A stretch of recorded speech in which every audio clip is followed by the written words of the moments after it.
अस्सलाम वालेकुम। धुरंधर फ़िल्म आज रिलीज़ हो गई है और इस फ़िल्म की वजह से जो तनाज़ात हैं, पहले भी ये तनाज़ात का शिकार है। पाकिस्तान के बारे में गलत बातें बॉलीवुड की फ़िल्मों में की जाती रही हैं और इस फ़िल्म में जितने भी अदाकार हैं, कहीं न कहीं ये पाकिस्तान ख़िलाफ़ प्रोपेगेंडा में शामिल रहे हैं। सबसे पहले तो डायरेक्टर जो है आदित्य धर, उसने पहले उरी के नाम से फ़िल्म बनाई और उसके बाद अब ये फ़िल्म बना रहा है। बहुत सारी चीज़ें फैक्चुअली गलत है और ख़ुद इंडिया के लोग जैसे कि ध्रुव राठी है, उसने बहुत तनकीद की है इस पे और बहुत से लोगों ने इंडिया में लोगों ने तनकीद की है इस पे।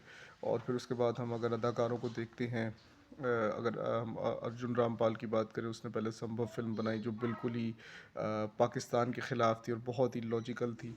और फिर उसके बाद अक्षय खन्ना ने फ़िल्म बनाई छावा, उसमें भी मुग़लों के बारे में बहुत ही गलत मालूमात थी। तो मुसलमानों के बारे में गलत मालूमात थी। तो इस तरह की बहुत सारी फ़िल्में और बहुत सारा कंटेंट इस तरह का आ रहा है जो कि प्रोपेगेंडा को प्रमोट कर रहा है।